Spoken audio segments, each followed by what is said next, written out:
नमस्कार। घड़ी में रात के 9 बज चुके हैं और वक्त हो गया है आपके पसंदीदा बुलेटिन प्राइम टाइम 8-9 का, जहां मिलती है आपको प्रदेश की हर ताजा खबर। आप देख रहे हैं बीबीसी राजस्थान और मैं हूं आपके साथ ईशा सिंह। चलिए शुरुआत करते हैं आज की सबसे अहम खबरों के साथ। डालते हैं एक नजर आज की सुर्खियों पर। रतलाम के कालूखेड़ा में ऑनलाइन दुकान में सेंध मारी। 1,30,000 की चोरी करने वाले आरोपी 4 घंटे में गिरफ्तार। राजसमंद की नई एसपी ममता गुप्ता ने संभाला कार्यभार। महिला सुरक्षा को बताया प्राथमिक लक्ष्य। कच्चे मकान में छिपाकर रखी थी 6,13,000 की शराब। रतलाम के नामली में 2 भाइयों पर मामला दर्ज। मैसूरू रायका देवासी समाज सेवा ट्रस्ट की नई कार्यकारिणी गठित। वक्ताराम बने अध्यक्ष। देर रात 2 कारों की भीषण भिड़ंत, 5 की मौत, 4 गंभीर घायल। धौलपुर के धारापुर स्कूल में शिक्षकों की भारी कमी। 5 वर्षों से खाली पदों से चरमराई शिक्षा व्यवस्था। होटल के गार्डन में मिला कोबरा सांपों का झुंड। एक साथ 18 कोबरा बच्चों का किया रेस्क्यू। कुंभलगढ़ के कनूजा में विकास के बड़े दावे फेर। बच्चे रस्सी के सहारे नाला पार कर पहुंच रहे स्कूल। उदयपुर में आज भी जीवित है कठपुतलियों की परंपरा। लोक कला मंडल में देखने उमड़ते हैं पर्यटक और सैकड़ों लोग। स्मार्ट मीटर के खिलाफ कांग्रेस का पैदल मार्च और प्रदर्शन। राज्य सरकार को दी चेतावनी। चिश्तीपुरा में 11,000 वोल्ट की लाइन बनी जानलेवा खतरा। विभाग बना मूक दर्शक। गंभीर नदी में भैंसों को बचाते समय डूबा बुजुर्ग। एसडीआरएफ और पुलिस द्वारा तलाश जारी। बरसाती पानी की समस्या को लेकर कलेक्ट्रेट में हंगामा। पूर्व पार्षद और मोहल्लेवासी आमने सामने। युवा मित्रों की बहाली को लेकर अर्धनग्न प्रदर्शन। सरकार के खिलाफ फूटा आक्रोश। बीकानेर कोतवाली थाना क्षेत्र के स्पा सेंटर पर पुलिस की छापेमारी। 3 युवतियां और कई युवक हिरासत में लिए गए। कांग्रेस ने भरतपुर जिला कलेक्टर को सौंपा ज्ञापन। कानून व्यवस्था और बेरोजगारी को लेकर सरकार पर साधा निशाना। तो ये थी आज की बड़ी सुर्खियां। अब बढ़ते हैं खबरों की पूरी रिपोर्ट की ओर विस्तार से। रतलाम जिले के कालूखेड़ा थाना क्षेत्र में स्थित एक ऑनलाइन दुकान में सेंध लगाकर 1,30,000 रुपए नगद चुराने वाले गिरोह का पुलिस ने 4 घंटे में खुलासा कर दिया है। चौंकाने वाली बात यह सामने आई कि इस चोरी की साजिश में फरियादी का ही 16 वर्षीय पूर्व कर्मचारी भी शामिल था, जो मुख्य साजिशकर्ता निकला। गत 20 जुलाई को फरियादी भगवती लाल पिता केशुराम पाटीदार निवासी नवेली ने थाना कालूखेड़ा पर रिपोर्ट दर्ज करवाई कि उनकी ऑनलाइन दुकान का ताला तोड़कर अज्ञात व्यक्तियों ने दुकान से 1,30,000 नगद चुरा लिए हैं। घटना की सूचना मिलते ही पुलिस अधीक्षक अमित कुमार के निर्देशन में एक विशेष टीम गठित की गई। अतिरिक्त पुलिस अधीक्षक राकेश कुमार खाखा एवं नगर पुलिस अधीक्षक युवराज सिंह चौहान के मार्गदर्शन में जांच प्रारंभ हुई। सीसीटीवी फुटेज, साइबर सेल और मुखबिर सूचना तंत्र के सहयोग से 4 घंटे के भीतर 5 संदिग्धों को हिरासत में लिया गया। पूछताछ में उन्होंने अपराध स्वीकार कर लिया। उनके पास से चोरी के रुपए और दुकान की चाबी भी बरामद की गई। जांच में सामने आया कि फरियादी की दुकान पर पहले कार्य कर चुका 16 वर्षीय विधि विरुद्ध बालक ही मुख्य साजिशकर्ता था। वह मालिक का विश्वास पात्र था और दुकान की चाबी तथा नकदी से जुड़ी जानकारी रखता था। उसी ने अपने दोस्तों की मदद से इस घटना को अंजाम दिया। इस मामले में पुलिस ने कृष्णपाल सिंह उर्फ छोटू पुत्र श्याम सिंह चंद्रावत उम्र 19 वर्ष, प्रताप सिंह पुत्र कमल सिंह देवड़ा उम्र 27 वर्ष निवासी कालूखेड़ा, सुजल पिता राधेश्याम कुमावत उम्र 19 वर्ष निवासी भाटखेड़ा के साथ ही एक 16 व एक 17 साल के 2 विधि विरुद्ध बालकों को भी पकड़ा गया है। ये दिनांक 20/7/25 को फरियादी भगवती लाल पाटीदार, जिनका कालूखेड़ा में ऑनलाइन का काम है, एमपी ऑनलाइन का, उनकी दुकान में चोरी होने की रिपोर्ट जो है थाना कालूखेड़ा पर हुई थी। और सबसे बड़ी बात ये कि पूरा फोर्स उस दिन कल जो है वीआईपी ड्यूटी में लगा हुआ था। इसी दौरान चोरी की सूचना पर जो है थाना प्रभारी लिलियन के द्वारा, कालूखेड़ा के थाना प्रभारी के द्वारा अपनी टीम को एक्टिवेट किया। सर्विलांस हम लोगों ने देखा, इलेक्ट्रॉनिक सर्विलांस भी चेक किया और हमारे मुखबिर तंत्र को सूचना पहुंचते ही सब एक्टिव हुए। पूरा फोर्स इसी बात पे लगा कि ये चोरी हुई है तो इसको हमें ट्रेस करना है। माननीय पुलिस अधीक्षक महोदय की तरफ से भी, अतिरिक्त पुलिस अधीक्षक महोदय की तरफ से भी हमको निर्देश प्राप्त हुए कि ये चोरी पकड़ी जाना चाहिए। इसी तारतम्य में लिलियन की टीम ने जो है एक सूचना के आधार पे उनकी दुकान में काम करने वाले ही अपचारी बालक को पूछताछ के लिए बुलाया और वहीं से वो कड़ी खुलती गई। मात्र 4 घंटे में पुलिस ने चोरी गया नकदी 1,30,000 रुपये और भी सामान जो था वो ट्रेस किया और बड़ी जल्दी पुलिस को सफलता प्राप्त। कितने आरोपी हैं? इसमें टोटल 5 आरोपी हैं जिसमें 2 अपचारी बालक। कितने की चोरी थी सर? 1,30,000 नगद गया था और अंदर जो तोड़फोड़ की घटना हुई थी वो इन्हीं के द्वारा घटना को एक तरीके से अंजाम दे के कि पुलिस गफलत में आ जाए कि उनके द्वारा ऐसी घटना की गई है कि कोई चोरी के साथ में सामान भी तोड़ा गया है। कितनी सारा पैसा जमा हो गया? सारा पैसा उनका पूरी राशि जो है 1,30,000 पुलिस ने बरामद कर ली है और जो ताला संभावित था, मतलब चोरी संदिग्ध लग रही थी मौके से, तो वो ताला वगैरह भी हमने जब्त कर लिया। राजस्थान सरकार के प्रशासनिक फेरबदल के तहत राजसमंद जिले की कमान नवनियुक्त पुलिस अधीक्षक ममता गुप्ता को सौंपी गई। उन्होंने सोमवार शाम को औपचारिक रूप से अपना पदभार ग्रहण किया। एसपी ऑफिस में आयोजित स्वागत समारोह में उन्हें सलामी दी गई और राजसमंद पुलिस अधिकारियों व कर्मचारियों द्वारा उनका भव्य अभिनंदन किया गया। पदभार ग्रहण करने के बाद एसपी ममता गुप्ता ने मीडिया से बातचीत में महिला सुरक्षा और कानून व्यवस्था को लेकर कई अहम बातें साझा की। उन्होंने कहा कि उनकी पहली प्राथमिकता महिलाओं की सुरक्षा सुनिश्चित करना और आम जन में कानून व्यवस्था के प्रति विश्वास को मजबूत करना है। उन्होंने स्पष्ट शब्दों में कहा कि अपराधियों और असामाजिक तत्वों के खिलाफ सख्त कार्रवाई की जाएगी। चोरों, बदमाशों और असामाजिक तत्वों को किसी भी सूरत में बख्शा नहीं जाएगा। जिले में कानून व्यवस्था बनाए रखने हमारी जिम्मेदारी है। पुलिस टीम इसके लिए पूरी तरह प्रतिबद्ध है। कार्यग्रहण करने के बाद मेरी प्रथम प्राथमिकता यही रहेगी कि ज़िले में शांति व्यवस्था बनी रहे, है ना। राजसमंद एक कम्युनली सेंसिटिव ज़िला माना जाता है, तो शांति व्यवस्था बनाए रखना सबसे बड़ा मेरा प्राथमिकता रहेगी यहाँ पे। साथ ही ये भी चाहूँगी कि महिला संबंधी अपराध हैं उनमें एक तो गिरावट आए और उसका जो समयबद्ध निस्तारण है, जो सरकार ने निर्देश दिए हैं, वो हम सुनिश्चित कर सकें। जैसा मुझे बताया गया कि यहाँ पे विशेष कोई ऑर्गेनाइज क्राइम नहीं है, लेकिन फिर भी यदि किसी तरह के कोई बड़े संगठित अपराध है तो वो भी हमारी नज़र में रहेंगे। राजसमंद की जनता से मैं यही कहना चाहूँगी कि आप अपनी समस्याओं को लेके मेरे पास बेझिझक आ सकते हैं। मेरी कोशिश रहेगी कि उनका मैं त्वरित समाधान कर सकूँ। मैम, आपने बताया बड़ा कोई क्राइम नहीं है, लेकिन यहाँ चोरियों का ज़्यादा है। चोरियों में किस तरीके से लगाम करते हैं? साइबर क्राइम भी। अच्छी बात है कि आपने मुझे ये 2 चीज़ों की जानकारी दी। चोरियाँ रोकने के लिए जो अब तक मेरा अनुभव रहा है, प्रभावी गश्त है ना। जब तक हम प्रभावी गश्त नहीं इम्प्लीमेंट करेंगे वो नहीं रुक सकती, और हर एक वारदात जो होती है उसका मेरे स्तर पे प्रभावी सुपरविज़न हो, क्योंकि यदि हम पीछा करते हैं चीज़ों का तो उसमें उसके खुलने की संभावना बहुत अधिक होती है। तो बिल्कुल ये मेरी नज़र में रहेगा। दूसरा, आपने नाम लिया साइबर क्राइम का, तो मैं जिस ज़िले से आ रही हूँ सवाई माधोपुर, वो साइबर क्राइम में एक बड़े हब के रूप में जाना जाता है और मुझे अपने पिछले पदस्थापन में काफ़ी अच्छा मौका मिला वहाँ पे कार्य करने का। हमारी रेंज में वहाँ पे ऑपरेशन एंटीवायरस चलता था, तो कुछ मैंने वहाँ सीखा है। तो बिल्कुल यदि ये समस्या यहाँ है तो इस पर हम बिल्कुल प्रभावी नियंत्रण कर लेंगे। रतलाम जिले के नामली ग्राम रिंगनिया में पुलिस ने बड़ी कार्रवाई करते हुए एक कच्चे मकान से 6,13,000 रुपए की अवैध अंग्रेजी व देसी शराब जब्त की है। यह कार्रवाई बांगरोद चौकी प्रभारी शांतिलाल चौहान ने मुखबिर की सूचना पर की।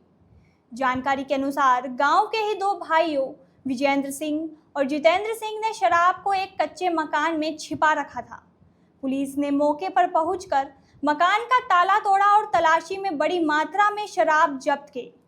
जब्त शराब में 142 क्वार्टर देसी, 132 क्वार्टर प्लेन, 10 पेटी देसी मसाला, 3 पेटी मैकडॉनल्ड्स, 1 पेटी ब्लेंडर प्राइड और 6 पेटी पावर बियर शामिल है। नामली थाना प्रभारी PR डावरे के अनुसार दोनों आरोपियों के खिलाफ मामला दर्ज कर लिया गया है और आगे की जांच की जा रही है।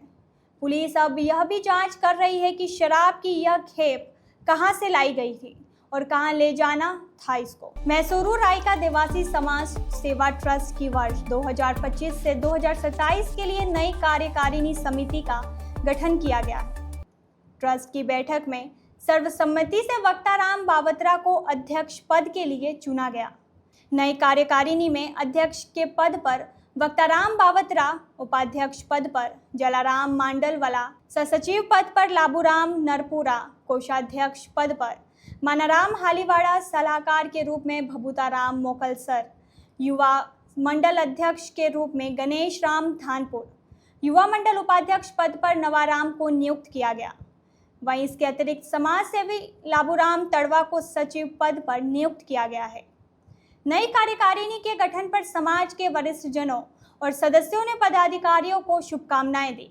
इस अवसर पर बावत्रा, जलाराम, फताराम धानपुर, बाबूलाल रेवतड़ा, कुपाराम गलचर, कसना राम, नरसिंह राम, वसनाराम धानपुर सहित समाज के अनेक गणमान्य लोग उपस्थित रहे तथा समाज के हितों की रक्षा, शिक्षा, स्वास्थ्य और युवा विकास के क्षेत्र में कार्य को प्राथमिकता देने का संकल्प नई कमेटी द्वारा लिया गया। बीकानेर जिले के श्री डूंगरगढ़ के सिखवाल उपवन के पास सोमवार देर रात दो कारों की आमने सामने की भिड़ंत में 5 लोगों की मौत हो गई, जबकि 4 अन्य गंभीर रूप से घायल हो गए।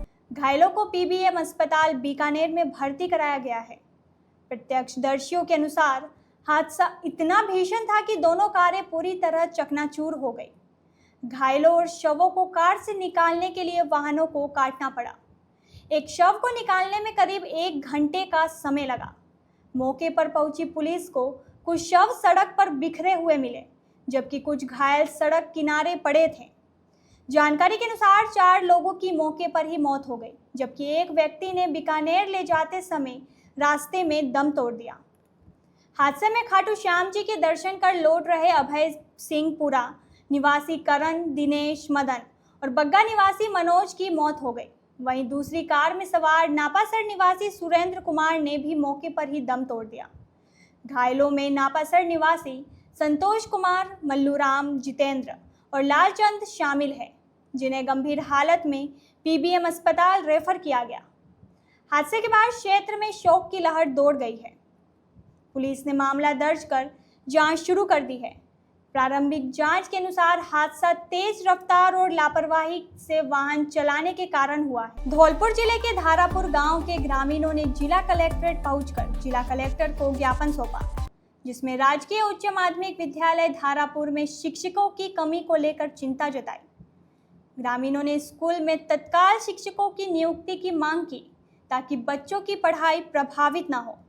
ग्रामीणों के अनुसार विद्यालय में व्याख्याता, वरिष्ठ अध्यापक और L2 स्तर के कई पद बीते 5 वर्षों से रिक्त पड़े हैं, जिससे बच्चों की शिक्षा व्यवस्था पूरी तरह लड़खड़ा गई है। अभिभावकों ने बताया कि विद्यालय में विषय विशेषज्ञों के नहीं होने के चलते विद्यार्थी मजबूरी में अधूरी पढ़ाई कर रहे हैं, जिससे उनका भविष्य खतरे में है। ग्रामीणों के अनुसार हाल ही में व्याख्याता सतीश चंद्र की नियुक्ति से विद्यालय में कई नई उम्मीदें जगी थी, लेकिन उनका डेपुटेशन अचानक राजकीय उच्च माध्यमिक विद्यालय आदर्श नगर जयपुर कर दिया गया, जिससे छात्रों और अभिभावकों में मायूसी फैल गई। ग्रामीणों ने मांग की है कि विद्यालय में स्थायी रूप से सभी रिक्त पदों पर शिक्षकों की नियुक्ति की जाए, ताकि बच्चों को उचित और गुणवत्तापूर्ण शिक्षा मिल सके। उन्होंने चेतावनी दी है कि यदि जल्द कोई कदम नहीं उठाया गया तो वे विद्यालय गेट पर धरना देने को मजबूर होंगे। ग्राम पंचायत सदापुर के गांव धारापुरा में जो 12वीं तक का विद्यालय है, जिसमें टीचरों की बहुत कमी है। विद्यालय का रिकॉर्ड भी अच्छा है, बच्चे भी बहुत हैं और अच्छी पढ़ाई भी होती है। लेकिन अभी एक अध्यापक आए थे, जिन्होंने गांव धारापुरा में 2-4 दिन पढ़ाने के बाद यहां से तनख्वाह उठाते और अपनी डिपोटेशन जयपुर करा ली गई है। श्रीमान जी जिला कलेक्टर महोदय से मैं निवेदन करना चाहता हूं कि विद्यालय में टीचर बहुत कम है, ज़्यादा से ज़्यादा अध्यापकों की ज़रूरत है। मैं श्रीमान जी से निवेदन करता हूं कि अध्यापकों की पूर्ति करें एवं आने वाली अभी 22 तारीख के साथ आसपास जो नए टीचरों की जॉइनिंग हो रही है तो उसमें से अध्यापक दें। और दूसरी बात ये है कि विद्यालय धारापुरा के लिए जाने के लिए लगभग 250-300 मीटर के आसपास जो रास्ता है तो बहुत ही मतलब पानी कच्चा रास्ता है। बच्चे जब विद्यालय जाते हैं, छोटे छोटे बच्चे जाते हैं तो एक बच्चे को पकड़ो तो दूसरा बच्चा रपट जाता है। कहने का मतलब ये है कि अध्यापकों के भी वाहन वहाँ विद्यालय तक नहीं जा पाते हैं। तो श्रीमान जी से मैं निवेदन है कि ये दोनों चीज़ों की स्वीकृति दें। उदयपुर शहर के सेवा आश्रम क्षेत्र में उस समय सनसनी फैल गई जब एक होटल के गार्डन में एक साथ 18 कोबरा सांप नजर आए। यह दृश्य किसी जंगल का नहीं बल्कि शहर के बीचों बीच स्थित एक होटल का था, जहां कबाड़ के ढेर में छिपे हुए कोबरा सांप और उनके बच्चे दिखाई दिए। होटल प्रबंधन ने तुरंत वाइल्ड एनिमल रेस्क्यू सेंटर के डॉक्टर चमन सिंह चौहान को सूचना दी। सूचना मिलते ही डॉक्टर चौहान मौके पर पहुंचे और गार्डन में पड़े कबाड़ को हटाया। जैसे ही कबाड़ हटाया गया, एक बड़ा कोबरा और उसके साथ 18 छोटे बच्चे दिखाई दिए। डॉक्टर चमन सिंह ने बताया कि कोबरा सांप एक बार में 12 से 20 अंडे देता है और संभवतः यह सभी बच्चे हाल ही में अंडे से निकले होंगे। उन्होंने यह भी बताया कि आमतौर पर कोबरा अपने ही बच्चों को नुकसान पहुंचा सकता है, लेकिन इस मामले में ऐसा नहीं हुआ, बल्कि सभी बच्चे सुरक्षित पाए गए। रेस्क्यू टीम ने सभी कोबरा सांपों को सुरक्षित पकड़ा और जंगल में छोड़ दिया, जिससे क्षेत्र में रहने वाले लोगों ने राहत की सांस ली। दोस्तों, मैं चमन सिंह चौहान, अध्यक्ष वाइल्ड एनिमल रेस्क्यू सेंटर। आज सवेरे हमें सूचना मिली थी कि शहर के किसी एक होटल में कोबरे के बच्चे होने की सूचना प्राप्त हुई थी। मौके पर पहुंचे तो आश्चर्यचकित रहे कि एक होटल के गार्डन में कुछ कबाड़ जमा कर रखा था और वहाँ पे हमको 18 तो बच्चे मिले हैं और साथ में एक कोबरा मिला है जिसका लिंग नहीं बता सकते कि नर है या मादी है, लेकिन ऐसा अनुमान बहुत कम होता है कि बच्चों के साथ में बड़ा कोबरा मिल जाना ये बहुत बड़ी बात है। हो सकता है कोई ऐसी परिस्थिति रही हो कि उसके भोजन उसने कर रखा हो, उसने अपने बच्चों को निवाला नहीं बनाया, लेकिन अब तक हमने हज़ारों सालों से यही सुना है कि नागिन जो है अपने बच्चों को खा जाती है। लेकिन ये पहला चांस आपको देखने को मिल रहा है कि 18 बच्चे जो है हम लोग सुरक्षित लेके आए हैं और अभी हम इनको जो है वन्य क्षेत्र में सुरक्षित छोड़ेंगे ताकि आने वाले कुछ सालों में ये इंसानों को सेवाएं देने के लिए तैयार हो जाएंगे। धन्यवाद। राजसमंद जिले के कुंभलगढ़ स्थित कनुजा पंचायत में विकास के बड़े दावे आज पूरी तरह फेल होते दिखाई दे रहे हैं। यहाँ की एक भयावह तस्वीर सामने आई है, जहाँ स्कूली बच्चे जान जोखिम में डालकर रस्सी के सहारे उफनते नाले को पार कर स्कूल जाने को मजबूर है। यह दृश्य चुनाव में किए गए वादों और जमीनी हकीकत के बीच के अंतर को साफ उजागर कर रहा है। वायरल हो रहे एक वीडियो में साफ दिख रहा है कि बारिश के कारण नाले में तेज बहाव होने पर भी छोटे छोटे बच्चे एक छोर से दूसरे छोर तक जाने के लिए एक मोटी रस्सी का सहारा ले रहे हैं। ग्रामीण एक ओर से रस्सी को पकड़े हुए हैं और बच्चे उसके सहारे खुद को खींचते हुए या बड़ों की मदद से नाला पार कर रहे हैं। यह स्थिति दर्शाती है कि विद्यालय तक पहुंचने के लिए कोई सुरक्षित सड़क या पुलिया नहीं है, जिससे बच्चों की शिक्षा और सुरक्षा दोनों दांव पर है। स्थानीय ग्रामीणों का कहना है कि यह उनकी वर्षों पुरानी समस्या है, लेकिन जनता का काम क्यों नहीं हो रहा, इसका कोई जवाब नहीं है। विकास के बड़े बड़े दावे करने वाले नेता और संबंधित विभाग इस मुद्दे पर मौन साधे हुए हैं। ग्रामीणों में आक्रोश है कि चुनाव में किए गए वादे अब केवल जुमले साबित हो रहे हैं।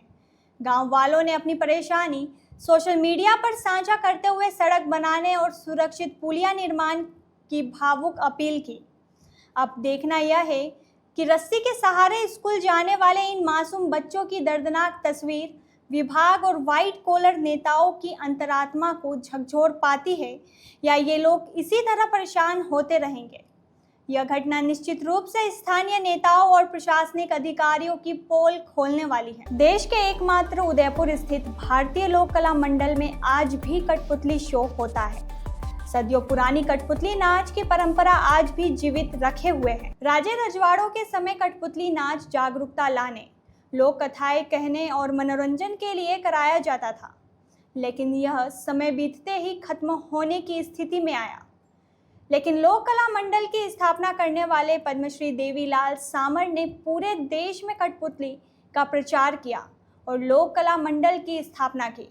यहाँ एक दिन में कठपुतलियों के 3 शो होते हैं जिन्हें देखने के लिए पर्यटक पहुँचते हैं।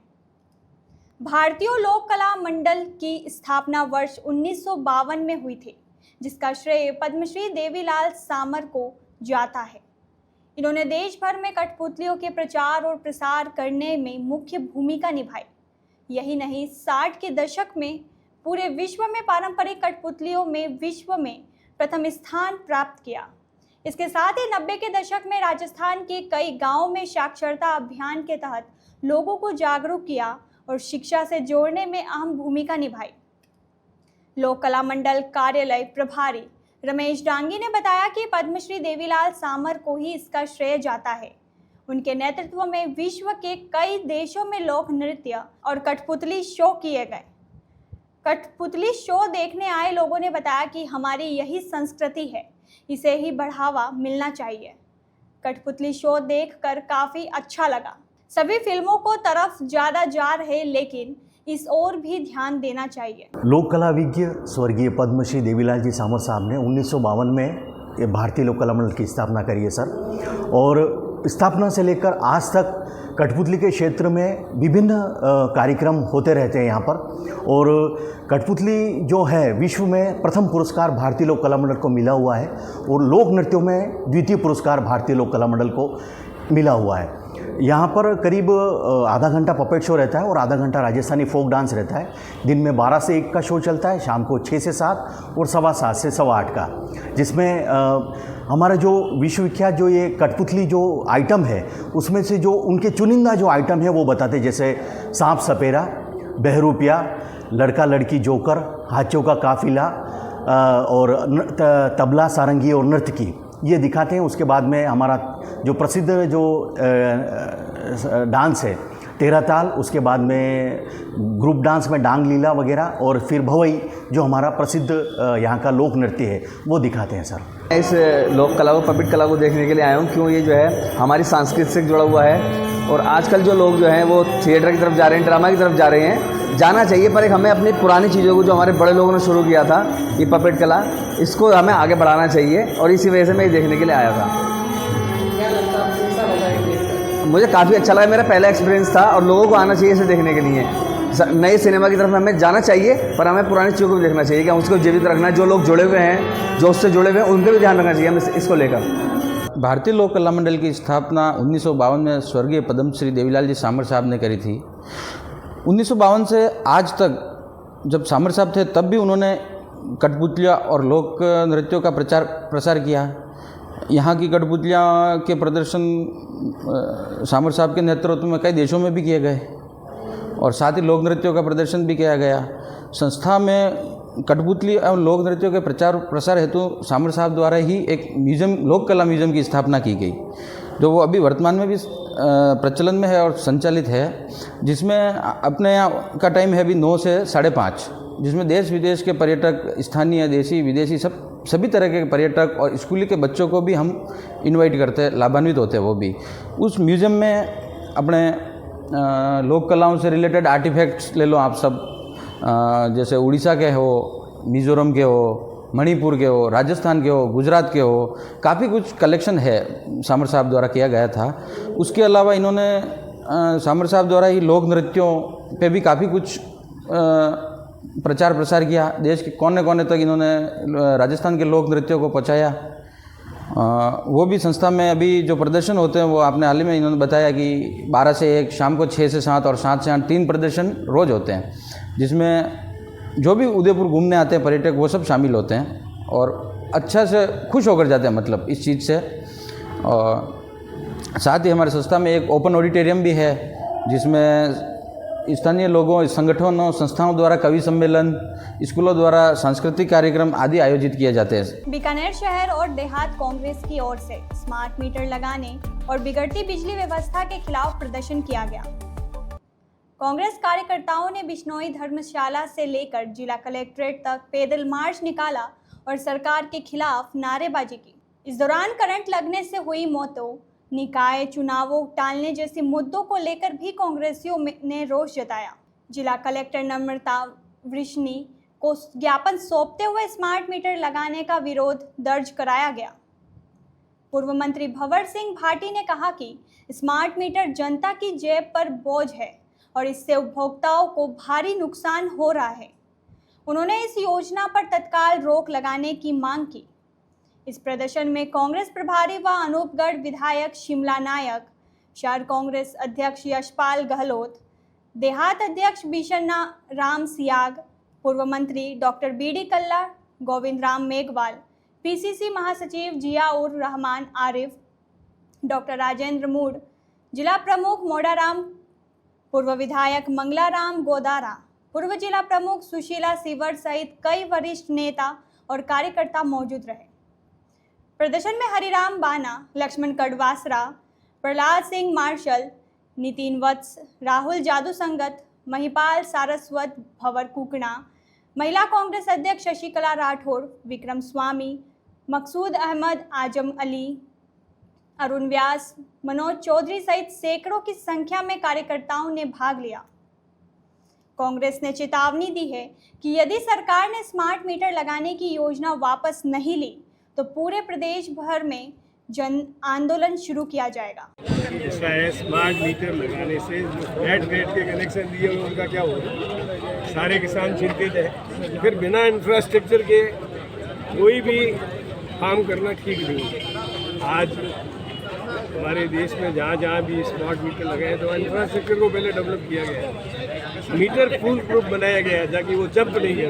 मैं समझता हूँ कि इन सब तैयारियों के किए हुए स्मार्ट मीटर का लगाने किसानों के हित में नहीं है। आए दिन दुर्घटनाएं हो रही है, किसान जगह जगह लाइनों के गड़बड़ के कारण, खंभों की गड़बड़ी के कारण मृत्यु के शिकार हो रहे हैं। इसको रोकने के लिए हमारी मांग है कि साल में कम से कम 2 बार मेंटेनेंस के काम किए जाए, लाइनों को दुरुस्त किया जाए, खंभों को ठीक किया जाए, ताकि रोज़ किसानों की जो असामयिक मृत्यु है उसको रोका जा सके। महामहिम उपराष्ट्रपति ने इस्तीफा दिया, उसको लेकर क्या जी सर, आज कांग्रेस ने प्रदर्शन किया स्मार्ट मीटर को लेकर, क्या करना चाहिए? देखिए, हमारा ये जो प्रदर्शन है, मुख्य मुद्दा हमारा ये है कि राजस्थान में स्मार्ट मीटर लगाने का जो निर्णय सरकार ने लिया है ये जन विरोधी निर्णय है और इसको वापस लेना चाहिए। उसके साथ साथ हमारी ये मांग है, कांग्रेस पार्टी की ये मांग है कि राजस्थान में किसानों को बिजली कम मिल रही है, 6 घंटे की बजाय 2 घंटे 3 घंटे बिजली दे रहे हैं, और उसके साथ साथ घरेलू उपभोक्ताओं को बिजली की बहुत ही कम आपूर्ति हो रही है। एक तरह से बिजली का जो इंफ्रास्ट्रक्चर है वो एक तरह से चरमरा गया है। तो हमारी ये मांग है कि पहले सरकार बिजली की आपूर्ति को सही करे, लोगों को सही बिजली आपूर्ति दे और उसके बाद में कोई निर्णय करे। स्मार्ट मीटर एक तरह से किसानों के साथ और आम आदमी के साथ धोखा है और इस निर्णय को वापस लेना चाहिए। उपराष्ट्रपति ने जो इस्तीफा दिया उसको लेकर क्या कहेंगे?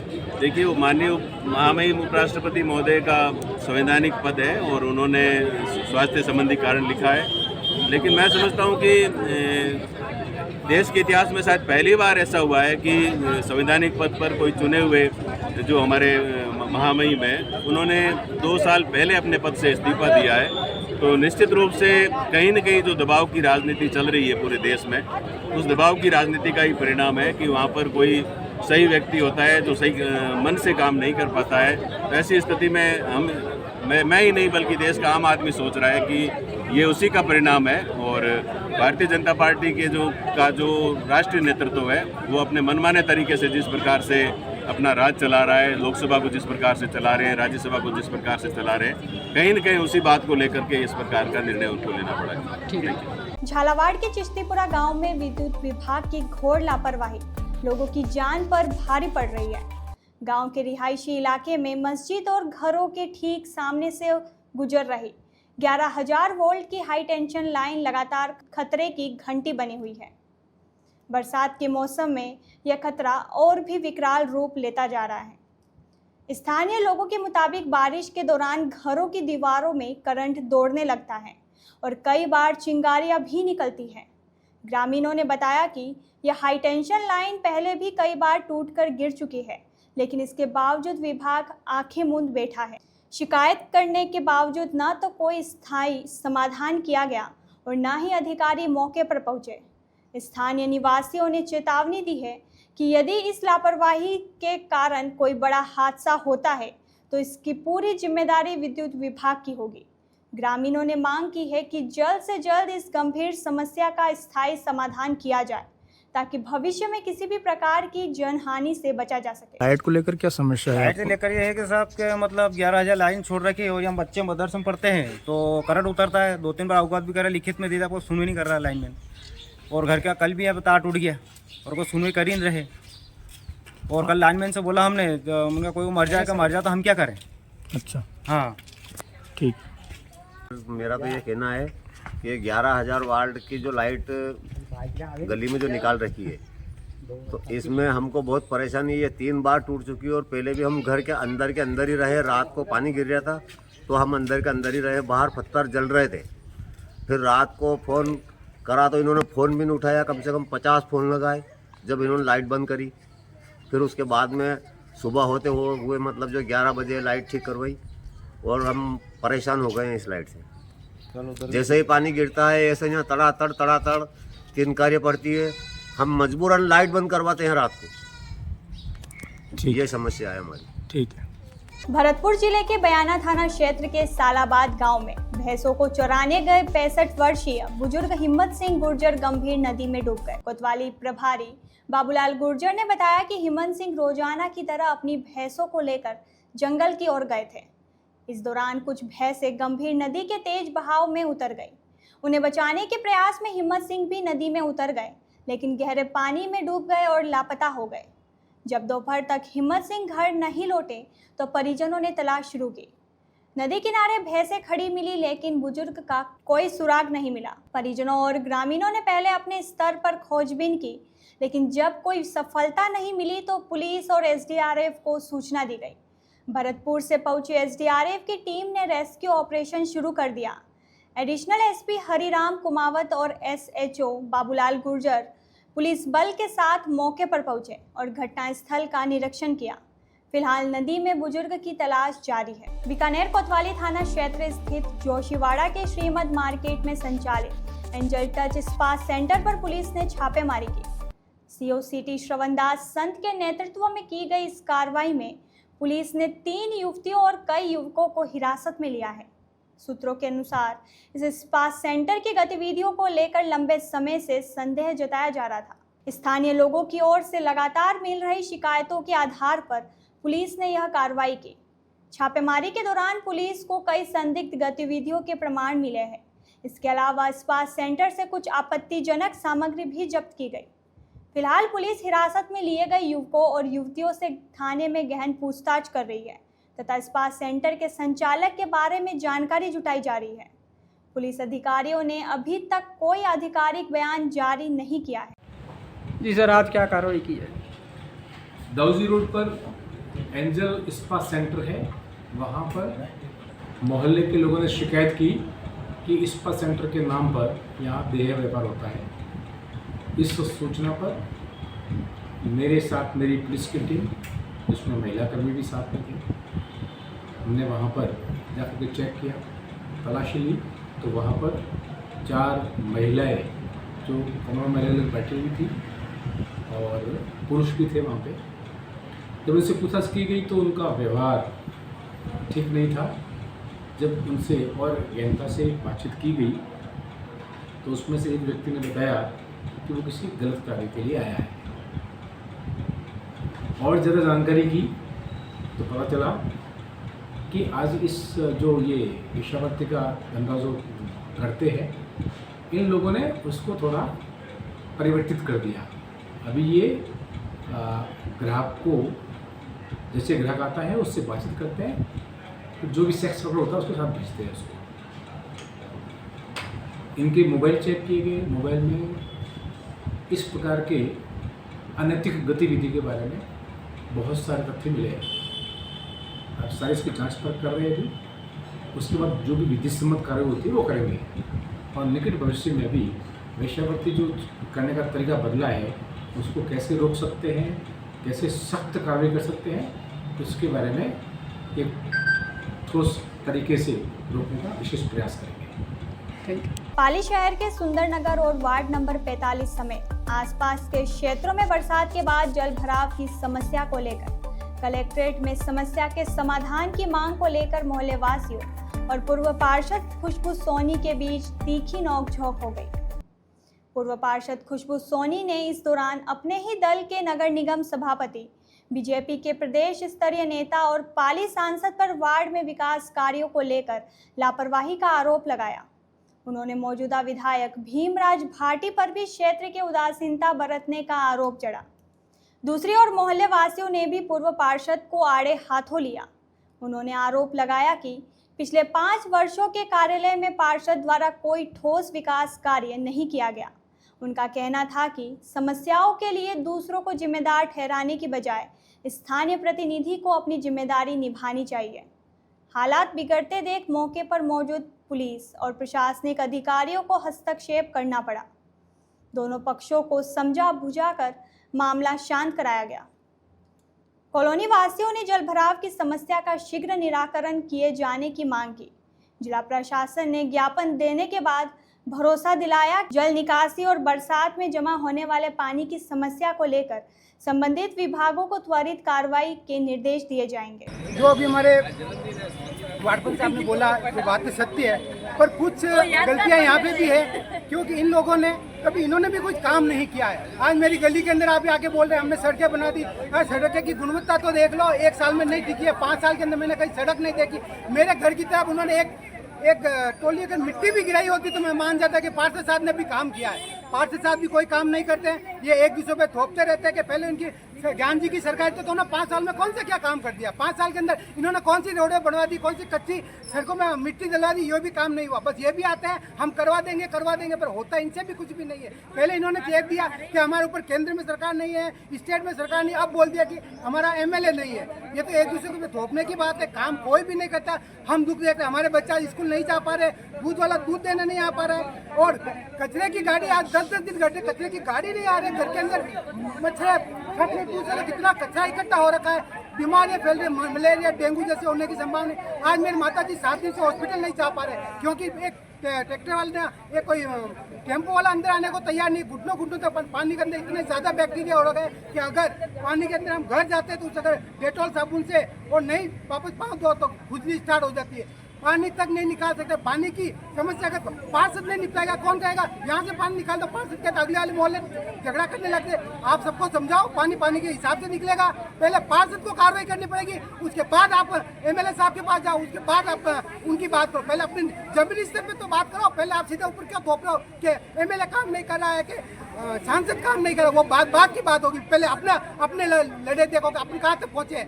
आप यहाँ के आप अभी कभी जाके सब देख सकते हो कौन से मोहल्ले में रोडें बनी है। एक रोड है मेन रोड, उसकी आगे गुणवत्ता देख सकते हो तो क्या गुणवत्ता है उस रोड की। बने हुए 1.5 महीने हुआ पूरी दिक्कत चुकी है। ये रोडें बनी है 5 साल के अंदर। RCC रोड की गुणवत्ता चेक करा सकते हो। मेरे वार्ड की इतनी समस्या है कि मैं किसी को बता भी नहीं सकती थी, जिसमें सबसे बड़े नेता मेरे वार्ड में रहते हैं। महावीर सिंह जी शुक्लाई, प्रदेश अध्यक्ष साहब, PP साहब के रिश्तेदार सब मेरे वार्ड में रहते हैं। सब अपनी अपनी रोटी सेकते हैं, कुछ नहीं करते मेरे वार्ड में। और जब कोई पार्षद हक के लिए लड़ता है और अपने वार्ड के लिए लड़ता है तो उसकी सुनवाई भी नहीं होती है। ऐसा क्यों होता है? क्या इसलिए पार्षद बनते हैं? क्या जनता ने पार्षद को इसलिए चुना है? क्या आप बड़े नेता होकर आप अपने परिवार के यहाँ रोडें बना देते? जैसे महावीर शुक्ला जी ने अपने परिवार के अपनी गली बनवा दी, प्रदेश अध्यक्ष ने अपने साधु जी के घर पे बनवा दी, जैसे PP साहब ने अपने रिश्तेदारी कर दी। और PP साहब तो आकर मुंह ही नहीं दिखाया। तो वोट तो आपका है, आप अपने बोर्ड पे वोट हमारा है, तो हमारा वोट में तो हमारे साथ ज्ञान जी भी है। उन्होंने आधी रात कर आकर इतने बड़े अंदर पानी के साथ में आगे साहब चल रहे हैं और पीछे ज्ञान जी चल रहे हैं, वो भी आकर कर रहे हैं। और भीमराज जी भाटी मैं वो करूंगा, मेरे बूट गंदे हो गए, मैं वो हो गया। अरे बूट गंदे और कपड़े गंदे से नहीं होता है। इंसान की पहचान और जनता के लिए दौड़ता है ना, तब होता है। बोलो आप एक भी नेता आकर हमारे लिए कोई हेल्प नहीं कर सकता। अब कलेक्टर साहब से बोले तो वो भी थोड़ा गुस्सा होने लगे। फिर उनसे हम आराम से बात की, फिर उन्होंने हमें आराम से बात की और बता रहे कि चलो हम निकाल रहे हैं कहीं पानी। क्या पाली में कहीं पानी जाने की व्यवस्था ही नहीं है?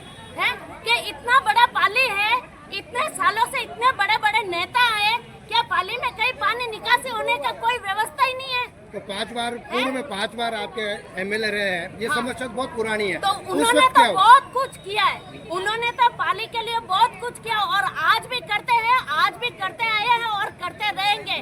पर मैं तो ये बोल रही हूँ कि दूसरा नेता ने क्या किया है। प्रदेश अध्यक्ष साहब, पीपी साहब, भीमराज जी भाटी, रेखा जी भाटी, उनका काम बताइए हमें, क्या किया उन्होंने। सिर्फ आते हैं और अपना सिंबल लेकर आते हैं और अपने पद पर बस हुकूमत करते हैं और कुछ नहीं। जैसे छोटे मोटे पार्षद होते हैं उन पर हुकूमत करते हैं। ऐसा क्यों? सिर्फ आता और गाड़ी में बैठकर माला पहनकर चले जाते हैं। ये कोई नेता का नहीं होता है, ये कोई नेतागिरी का नहीं होता है। जनता ने चुना है और जनता के लिए और जनता के हित के लिए करे, तब हम जानेंगे कि हमारे लिए प्रदेश अध्यक्ष, पीपी साहब सारे नेता है। हमारे लिए तो मैं तो भीमराज भाटी को तो दूर के बराबर नहीं समझती। क्यों कभी आकर नहीं संभाला, कभी यह सोचा है कि इन्होंने कभी एक सारे पार्षदों की मिलकर एक मीटिंग भी ली, कभी उन्होंने पूछा कि भाई आपकी क्या चीज की समस्या है, उसकी समस्या का मैं निवारण करता हूँ। इतने सालों से वो पाली में रहता है भीमराज जी भाटी, मैं वो कर दूंगा, मैं वो करता हूँ। बड़ी बड़ी बातें करने से कुछ नहीं होता है। कुछ नहीं तो थोड़ा बहुत हमारे पब्लिक के लिए करना पड़ेगा। वो प्रदेश अध्यक्ष आते हैं, आज आ रहे हैं, उनका स्वागत है, माला लेकर जाइए और माला पहनाइए। अरे माला पहनने से कुछ नहीं होता। आपको प्रदेश अध्यक्ष किस लिए बनाया? पूरा प्रदेश का भार है आप पर। तो आपकी क्या मांग है? आप पाली में रहते हो, आपकी क्या मांग है? मेरी तो एक ही मांग है, आप पाली में आओ और पाली की कुछ करो और मेरे वार्ड की और क्या जितने 65 वार्ड है, सारे 65 वार्डों की समस्या का हल करो। और पीपी साहब से भी निवेदन करती हूँ कि आप अगर पद पे हो तो सारे वार्डों की 45 जितने वार्ड है, 65 वार्ड, उन 65 वार्डों की समस्या का हल करें। राजस्थान में पूर्व अशोक गहलोत सरकार द्वारा नियुक्त किए गए 5000 राजीव गांधी युवा मित्रों को हटाने के बाद लगातार विरोध तेज होते जा रहे हैं। अब उदयपुर संभाग के युवा मित्रों ने बहाली की मांग को लेकर अर्धनग्न होकर प्रदर्शन किया। प्रदर्शनकारी युवा टाउन हॉल से रैली के रूप में निकलकर संभागीय आयुक्त कार्यालय पहुंचे और वहां ज्ञापन सौंपते हुए युवा मित्रों की तत्काल बहाली की मांग की। प्रदर्शन के दौरान युवाओं का गुस्सा साफ झलक रहा था और वे सरकार के खिलाफ जमकर नारेबाजी कर रहे थे। प्रदेश अध्यक्ष संजय मीना ने कहा कि राजस्थान की भजनलाल सरकार ने 5000 युवा मित्रों को बेरोजगार कर अन्याय किया है। पहले कहा था कि भविष्य की भर्तियों में प्राथमिकता दी जाएगी, लेकिन अब सरकार ने अपने वादों से मुंह मोड़ लिया है। संजय मीना ने बताया कि यह आंदोलन केवल उदयपुर तक सीमित नहीं रहेगा। आगामी दिनों में सभी संभागीय मुख्यालयों पर विरोध प्रदर्शन किया जाएगा। इसके बाद मुख्यमंत्री आवास का घेराव परिजनों के साथ किया जाएगा। यदि सरकार ने उनकी मांगों को अनसुना किया तो युवा मित्र राष्ट्रपति से इच्छा मृत्यु की अनुमति मांगने को मजबूर होंगे। मीना ने सरकार को चेताते हुए कहा कि यदि युवाओं की समस्याओं को गंभीरता से नहीं लिया गया तो यह आंदोलन उग्र रूप ले सकता है। युवा मित्रों ने सरकार पर बेरोजगारी बढ़ाने और युवाओं के भविष्य के साथ खिलवाड़ करने का आरोप लगाया है। उनका कहना है कि उन्होंने राज्य भर में सामाजिक विकास के लिए काम किया था, लेकिन अब उन्हें बिना कारण हटाया गया है। आज हमारा उदयपुर संभाग मुख्यालय पर हल्ला बोल प्रदर्शन एवं पैदल मार्च का कार्यक्रम है। मैं आपको अवगत कराना चाहता हूं कि पूर्व सरकार में 5000 राजीव गांधी युवा मित्र लगे हुए थे, लेकिन वर्तमान सरकार ने बिना कोई समीक्षा किए हुए सिर्फ हमारे पदनाम में राजीव गांधी नाम जुड़े होने की वजह से हमारी सेवाएं समाप्त कर दी, जबकि भजनलाल सरकार को सिर्फ नाम परिवर्तन करना चाहिए था। इन युवाओं के रोजगार पर लात नहीं मारनी चाहिए थी। उसी से उसका दुष्परिणाम ये रहा कि आज हमारे 6 युवा मित्रों ने आत्महत्या कर ली है। हम बड़े संकट में हैं और हमने 2 साल लगातार जब से हमें रोजगार छीना है, हमने आंदोलन जयपुर की धरती पर किया। तब हमारा 72 दिन जब धरना चला तो हमारा समझौता हुआ सरकार के साथ में कि नई भर्ती में आपको मौका दिया जाएगा, लेकिन सरकार ने हमारे साथ धोखा किया है। आज हम पुणे, अभी इससे पहले हमने कोटा में रैली की, आज हमने उदयपुर में की है, इसके बाद बीकानेर, जोधपुर और अजमेर, भरतपुर। अंतिम संघर्ष हमारे परिजनों को साथ लेकर हम मुख्यमंत्री आवास का घेराव करेंगे, हम जयपुर कूच करेंगे, लेकिन हम हमारा रोजगार लेकर रहेंगे। हम सरकार से निवेदन करना चाहते हैं कि ये कांग्रेस बीजेपी के कार्यकर्ता नहीं, ये किसान मजदूर के युवा हैं। आज इनको ये आंदोलन करने की जरूरत नहीं है, आज इनको नौकरी करने की जरूरत थी। सरकार बड़ा दिल दिखा के इन युवाओं को भी अटल प्रेरक भर्ती में शामिल करें और नए युवाओं को रोजगार दें, इनका रोजगार नहीं छीने। क्योंकि बेरोजगारी कैंसर से भी बड़ी बीमारी होती है और आज ये युवा दर दर की ठोकरें खाने को मजबूर हैं। तो हम खुला चैलेंज देना चाहते हैं कि या तो हमें रोजगार दो या हमें मौत दो। अगर हमारी सरकार सुनवाई नहीं करती तो हम राष्ट्रपति से इच्छा मृत्यु की मांग करेंगे, क्योंकि इस बेरोजगारी से अच्छा है मर जाना, वरना हम क्राइम की तरफ नहीं बढ़ेंगे। हम संघर्ष करेंगे और संघर्ष से हमें 5 साल करना पड़े, हम हमारा रोजगार लेके रहेंगे। यह हमारी लड़ाई लंबी चलेगी। परिजनों को साथ लेके जयपुर में बड़ा आंदोलन करेंगे। कांग्रेस पार्टी ने भरतपुर जिला कलेक्टर कमर चौधरी को मुख्यमंत्री के नाम ज्ञापन सौंपा। इस दौरान कांग्रेस के जिला प्रभारी राजेश चौधरी ने राज्य की बीजेपी सरकार पर कानून व्यवस्था, बेरोजगारी, बिजली व्यवस्था और भ्रष्टाचार जैसे गंभीर मुद्दों को लेकर तीखा हमला बोला। राजेश चौधरी ने आरोप लगाया कि राजस्थान में लूटपाट, हत्या, बलात्कार और बजरी माफियाओं का आतंक लगातार बढ़ता जा रहा है। इससे राज्य की कानून व्यवस्था चरमरा गई है। आमजन भय के साए में जी रहा है और प्रशासन मूक दर्शक बना हुआ है। उन्होंने कहा कि भरतपुर जिले का युवा बेरोजगार की मार झेल रहा है। जिले में फैक्ट्रियां, उद्योग और स्किल सेंटर तक नहीं है, जिससे युवा रोजगार की तलाश में इधर उधर भटकने को मजबूर है। चौधरी ने सरकार के से सवाल किया कि पंचायती राज और नगर निकायों का कार्यालय पूरा होने के बाद भी चुनाव क्यों नहीं करवाए जा रहे हैं। उन्होंने कहा कि नगरपालिका अधिनियम और पंचायती राज अधिनियम के तहत 5 साल बाद चुनाव कार्य करवाना अनिवार्य है, लेकिन सरकार मनमाने तरीके से परिसीमन कर वार्ड और पंचायतों का गठन कर रही है, जो लोकतंत्र के साथ अन्याय है। उन्होंने कहा कि प्रदेश भर में स्मार्ट मीटर लगाए जाने से उपभोक्ताओं पर आर्थिक बोझ बढ़ रहा है। पुराने मीटर हटाकर स्मार्ट मीटर थोपना आमजन की जेब पर हमला है। राजेश चौधरी ने राजस्थान गवर्नमेंट हेल्थ स्कीम के नाम पर बड़े पैमाने पर भ्रष्टाचार होने का आरोप लगाया और इसे शर्मनाक बताया। उन्होंने मांग की है कि इसकी निष्पक्ष जांच होनी चाहिए। उन्होंने कहा कि भारी बारिश के चलते किसानों की फसलें खराब हो रही है, लेकिन सरकार की ओर से अब तक कोई ठोस सहायता या राहत उपाय सामने नहीं आया है। अंत में कांग्रेस नेताओं ने मुख्यमंत्री से मांग की है कि प्रदेश में बढ़ती कानून व्यवस्था, बढ़ती बेरोजगारी, किसानों की समस्या, स्मार्ट मीटर की अव्यवस्था और निकाय चुनाव जैसे मुद्दों पर सरकार त्वरित और ठोस कदम उठाए, ताकि आम जन को राहत मिल सके। तो ये थी आज की बड़ी खबरें। राज्य की हर छोटी बड़ी हलचल को जानने के लिए जुड़िए हमारे साथ रात 9 बजे BBC राजस्थान प्राइम टाइम 8-9 पर। अगर आप भी अपने क्षेत्र, संस्था, समाज या संगठन की खबरें हमारे साथ साझा करना चाहते हैं तो हमें संपर्क करें 9414102499 पर और राजस्थान की हर ताज़ा जानकारी के लिए फॉलो करें और सब्सक्राइब करें हमारे इंस्टाग्राम व यूट्यूब चैनल BBC राजस्थान